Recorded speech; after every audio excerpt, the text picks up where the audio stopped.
फिर आप सबका स्वागत है और इंडिया टीवी पर बिहार चुनाव के वोटों की गिनती की स्पेशल कवरेज लगातार जारी है। बिहार में किसकी सरकार इस बार, नीतीश कुमार बरकरार रहेंगे या फिर तेजस्वी यादव आएंगे, इसका खुलासा 1.5 घंटे के बाद से होना शुरू हो जाएगा जब बिहार के 38 जिलों के 55 पोलिंग सेंटर्स पर वोटों की गिनती शुरू होगी और इंडिया टीवी आपको सबसे तेज, सबसे सटीक नतीजे बताएगा। और जैसा कि हम आपको लगातार बता रहे हैं, आज बिहार में नतीजों का दिन है। इंडिया टीवी ने अपने दर्शकों के लिए खास इंतजाम किए हैं जिसमें हम आप तक सबसे सटीक और सबसे निर्णायक नतीजे आपके सामने प्रस्तुत करेंगे। आज हमारी स्क्रीन आपके लिए चारों तरफ छाई हुई है, आप देख रहे होंगे। हम अपने स्क्रीन पर आपको सारी डेटा लगातार प्रस्तुत करते रहेंगे, आंकड़े आपके सामने रहेंगे जिसमें आप देखेंगे कि एनडीए और महागठबंधन के अलावा एलजेपी और अन्य राजनीतिक दल किस तरह से अपने खाते में सीटों का इजाफा पा रहे हैं या दरअसल वहां घटत देख रहे हैं। फिलहाल अभी आप सब कुछ जीरो देख रहे हैं क्योंकि काउंटिंग शुरू नहीं हुई है। 8 बजे के आसपास सबसे पहले पोस्टल बैलेट्स की काउंटिंग शुरू हो जाएगी और उसके साथ ही रुझान आने शुरू हो जाएंगे और हम आपके सामने लगातार अपडेट कर ये बताते रहेंगे कि दरअसल ये रुझान कहां और किस तरीके से किस पार्टी की किस्मत को निर्धारित कर रहे हैं। आप बिहार कोई जिलावार सीटों की भी स्थिति अपने स्क्रीन पर देख सकेंगे। मसलन पटना की किन किन सीटों पर कौन आगे है और कौन पीछे है, गया में कौन आगे चल रहा है, कौन हार गया, किसका सुपड़ा साफ रहा है, यह भी हम आपके सामने प्रस्तुत करेंगे। इसके अलावा स्क्रीन के नीचे आप देख सकेंगे कि कौन सी पार्टी कितने सीटों से आगे चल रही है, जीत रही है या हार रही है। यह स्क्रीन का पूरा हम आपके सामने लेआउट प्रस्तुत कर रहे हैं।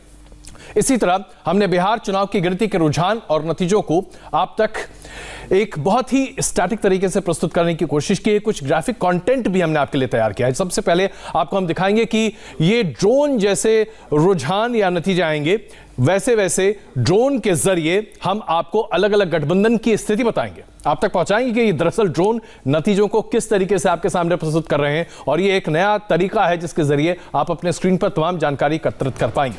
लेकिन 8 बजे के बाद जब गिनती शुरू हो जाएगी उसके बाद आप ये तमाम आंकड़े देखेंगे जहां फिलहाल अभी आप जीरो देखेंगे।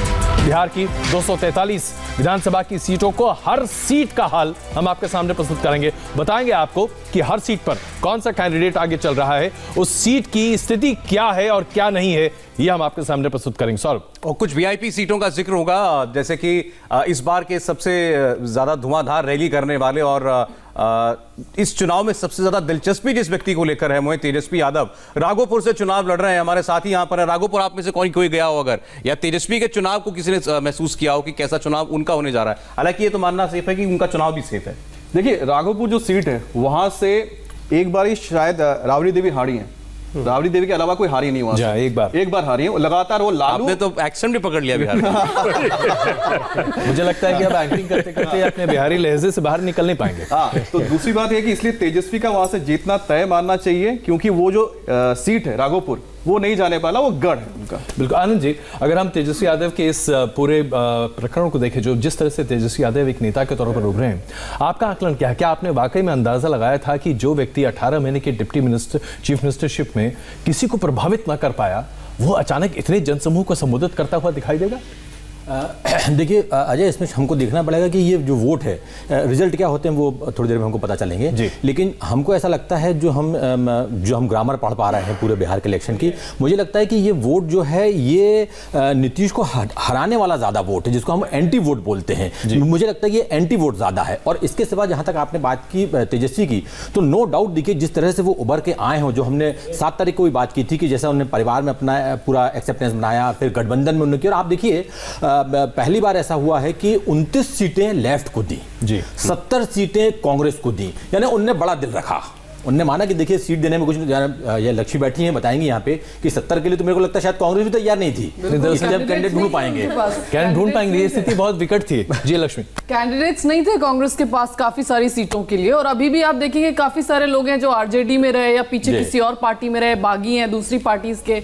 मेरे ख्याल से 20 से 25 होंगे ऐसे इस टोटल 17 में जिनको कांग्रेस पार्टी ने टिकट दिया और जो कांग्रेस के सिंबल पे चुनाव लड़ रहे हैं। अभी जब नतीजे आएंगे तो देखते हैं कि क्या स्थिति रहने वाली है। एक और युवा नेता जो दरअसल लोगों के पॉपुलर इमेजिनेशन में काफी ज्यादा है, देवेंद्र, चिराग पासवान अगर आप देखें तो सक्रिय राजनीति में जरूर थे, लेकिन क्या वो अपनी जगह वाकई में बिहार में बना पाएंगे? खास करके जब आप अपने पिता रामविलास पासवान की एक बहुत बड़ी छत्र छाया से बाहर निकलते हैं और उसके बाद अपने दम पर सब कुछ करने की कोशिश करते हैं।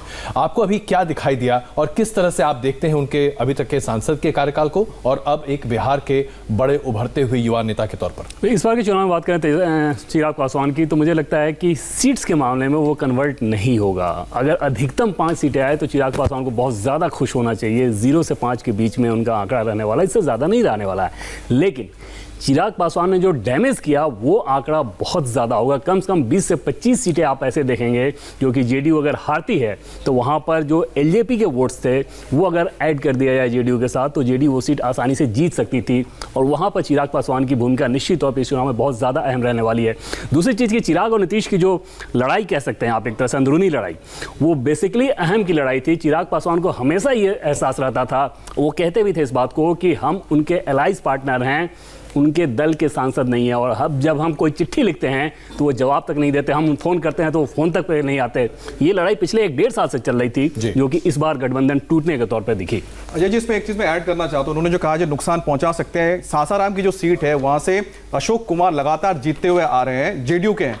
वहाँ पर उन्होंने रामेश्वर चौरसिया को उतार दिया है एलजेपी ने। तो आप सोचिए कि वहाँ पर जो हार है किस तरह से अब इन्फ्लुएंस करेगा एलजेपी वाला जो फैक्टर वहां पर उन्होंने डाला है, क्योंकि रामेश्वर चौरसिया बीजेपी के हैं और जो बीजेपी वोटर्स जो हैं वो छिटक जाएंगे, ये माना जा रहा है। वहां पर जो लोगों से बातचीत हुई वो कह रहे हैं कि हम हो सकता है कि हम ऑप्शन मिल रहा है तो रामेश्वर चौरसिया के साथ चले जाएं, भले ही वो इस इलाके से ना हो, लेकिन लोगों की वहां पर उनके साथ अच्छी खासी एक ट्यूनिंग है। तो इस तरह से जो छोटे छोटे जो इस तरह के जो पॉइंट्स होंगे वो बहुत मायने रखेंगे कि कहां कहां पर इस तरह डैमेज कर रहे हैं जहां पर आप बीजेपी के किसी बागी को उतार दे रहे हैं। बिल्कुल। और सर एक और बात है जिस पर शायद हम नेशनल मीडिया में बहुत ज्यादा चर्चा नहीं कर रहे, हम वामपंथी दलों की बात जब करते हैं, जैसा कि अभी आनंद जी ने कहा 29 सीटें वामपंथी दलों को हैं, लेकिन हमने उसमें एक कैंपेन करने वाले बहुत बड़े नेता जो कि युवा नेता है कन्हैया के बारे में चर्चा लगभग न के बराबर देखी।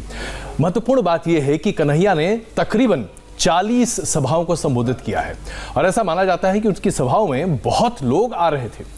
हम दरअसल आज बिहार में एक बहुत बड़े पीढ़ी के बदलाव की तरफ आगे बढ़ते हुए दिख रहे हैं सौरभ, और ये कन्हैया के किस तरह से उसने लोगों को अपनी तरफ अट्रैक्ट करने की कोशिश की है।